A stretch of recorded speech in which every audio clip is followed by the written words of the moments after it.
CPM ഭരിക്കുന്ന സഹകരണ ബാങ്കിന്റെ ഭീഷണിയെ തുടർന്ന് ആലപ്പുഴയിൽ വീട്ടമ്മ ആത്മഹത്യ ചെയ്തു. SL പുരം കാരുവള്ളി സുധീറിന്റെ ഭാര്യ ആശയാണ് മരിച്ചത്. ബാങ്ക് ജീവനക്കാർ ഭീഷണി മുഴക്കിയെന്ന് ബന്ധുക്കൾ പറയുന്നു. വിവരങ്ങളുമായി നിഷ ദിലീപ് ഒപ്പം ചേരുന്നു. നിഷ, ഈ ഭരണസമിതി അംഗങ്ങൾ, അതായത് ബോർഡ് അംഗങ്ങൾ, സെക്രട്ടറി, പ്രസിഡന്റ് ഒക്കെ 3 കാറുകളിലായി വന്ന് ഭീഷണിപ്പെടുത്തി എന്നാണ് വിവരം. എന്താണ് ഉണ്ടായത്? കൃഷ്ണരാജ്, അങ്ങനെ തന്നെയാണ് ആശയുടെ കുടുംബാംഗങ്ങൾ പറയുന്നത്. അതായത് ആശ മരിക്കുന്ന അന്ന് പകൽ 3 കാറുകളിലായി ബാങ്കിന്റെ പ്രസിഡന്റും സെക്രട്ടറിയും ബോർഡ് അംഗങ്ങളും ഇവരുടെ വീട്ടിലെത്തിയെന്നും ഉടൻ തന്നെ ഈ പണം തിരിച്ചടച്ചില്ലെങ്കിൽ മറ്റു നടപടികളിലേക്ക് പോകുമെന്നൊക്കെ പറഞ്ഞ് ഭീഷണിപ്പെടുത്തിയതായാണ് ആശയുടെ ഭർത്താവ് സുധീർ പറയുന്നത്. 2 ദിവസം മുമ്പാണ് ആലപ്പുഴ SL പുരം കാരുവള്ളി സുധീറിന്റെ ഭാര്യ ആശ, 41 വയസ്സായിരുന്നു ആശയ്ക്ക്, ആശ ആത്മഹത്യ ചെയ്തത്. SL പുരത്തെ A64 സഹകരണ ബാങ്കിൽ ഇവർക്ക് വായ്പാ കുടിശ്ശികയുണ്ടായിരുന്നു. CPM ഭരിക്കുന്ന ബാങ്കാണ്. അവിടെ ഇവർ വീട് വെക്കുന്നതിനായി 2010 1 ലക്ഷം രൂപ വായ്പ എടുത്തിരുന്നു. പിന്നീട് ആശയുടെ കുടുംബാംഗങ്ങൾ പറയുന്നതനുസരിച്ച് ഇവർ 2 ലക്ഷത്തിലധികം രൂപ തിരിച്ചടച്ചിട്ടുണ്ടായിരുന്നു.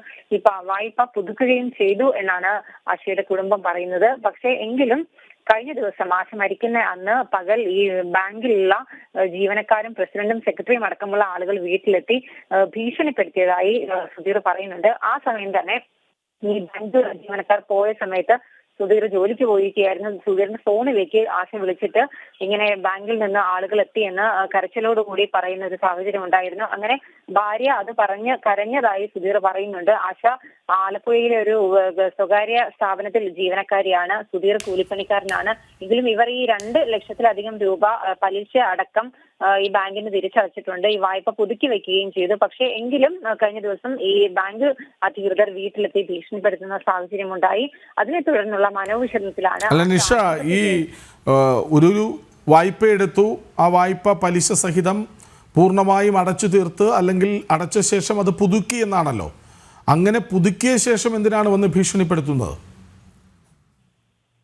കൃഷ്ണരാജ്, അതിൽ ഒരു കാര്യത്തിൽ വ്യക്തത വരാനുണ്ട്. ബാങ്ക് ജീവനക്കാർ പറയുന്നുണ്ട്. അവര് പക്ഷേ മാധ്യമങ്ങളുടെ മുമ്പിൽ പ്രതികരിക്കാൻ തയ്യാറായില്ല. അവർ പറയുന്നതനുസരിച്ച് അയൽവാസികളോട് നിങ്ങൾ ചോദിച്ചു നോക്കൂ, ഞങ്ങൾ എത്തി ഇങ്ങനെ പണം തിരിച്ചടയ്ക്കണം എന്ന് പറഞ്ഞത് മാത്രമേ ഉള്ളൂ, അല്ലാതെ ഭീഷണിപ്പെടുത്തിയില്ല എന്ന്. അല്ല, അത് പറയാൻ വേണ്ടി ഈ 3 കാറുകളിൽ എല്ലാവരും കൂടി ഒരുമിച്ച് വരുന്നത് എന്തിനാണ്?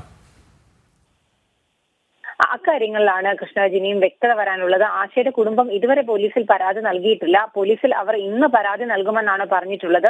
ആത്മഹത്യാ കുറിപ്പോ ഒപ്പം തന്നെ വോയിസ് റെക്കോർഡോ അങ്ങനെയുള്ള കാര്യങ്ങളൊന്നും തന്നെ ലഭിച്ചിട്ടില്ല. എങ്കിലും ആശ ഇത്തരത്തിൽ ബാങ്കിൽ നിന്ന് ആളുകൾ എത്തി, ബാങ്കിന് വായ്പ ഇവർ തിരിച്ചടയ്ക്കാനുണ്ട്, അക്കാര്യം കുടുംബവും സമ്മതിക്കുന്നുണ്ട്. പലതവണയായി പലിശ അടക്കം 2 ലക്ഷത്തോളം രൂപ നൽകി എന്ന് പറയുന്നുണ്ട്. ഇനിയും ബാങ്കിൽ പണം അടയ്ക്കാനുണ്ട്. ആ പണം ഉടൻ തന്നെ അടയ്ക്കണമെന്ന് കാട്ടി ഇവർക്ക് കഴിഞ്ഞ ദിവസം ബാങ്ക് അധികൃതർ നോട്ടീസ് അയച്ചിട്ടുണ്ട് എന്നും കുടുംബം പറയുന്നുണ്ട്. എങ്കിലും പിന്നീടും ബാങ്ക് ജീവനക്കാർ അടക്കമുള്ള ഈ 14 പേർ എന്തിനാണ് വീട്ടിൽ വന്ന് ഭീഷണിപ്പെടുത്തിയത്, അക്കാര്യങ്ങളൊക്കെ കാട്ടി തന്നെ ആയിരിക്കും കുടുംബാംഗങ്ങൾ പരാതി നൽകുക. SL പുരത്താണ് ഈ സംഭവം നടന്നത്. മാരാരിക്കുളം സ്റ്റേഷൻ പരിധിയാണ്. പക്ഷേ ഇതുവരെ പോലീസിൽ അങ്ങനെ ഒരു പരാതി ലഭിച്ചിട്ടില്ല. ഉടൻ തന്നെ കുടുംബം പരാതി നൽകുമെന്നാണ് പറയുന്നത്. ശരി, CPM ഭരിക്കുന്ന ആലപ്പുഴ SL പുരം സഹകരണ ബാങ്ക്, അതിൻ്റെ ഭരണസമിതി ഒന്നാകെ, പ്രസിഡന്റും സെക്രട്ടറിയും ബോർഡ് അംഗങ്ങളും ഒന്നാകെ 3 കാറുകളിലായി വന്ന് ഭീഷണിപ്പെടുത്തി എന്നാണ് ബന്ധുക്കൾ പറയുന്നത്. ഏതായാലും ഒരു ജീവൻ പൊലിയുന്നു. ഒരു സമാനമായ സംഭവമാണ് ഒരാഴ്ചക്കിടെ ബാങ്ക് ഭീഷണിയെ തുടർന്ന് ഒരാൾ ജീവൻ ഒടുക്കുന്നത്. വിവരങ്ങൾ നൽകുകയായിരുന്നു നിഷ ദിലീപ്.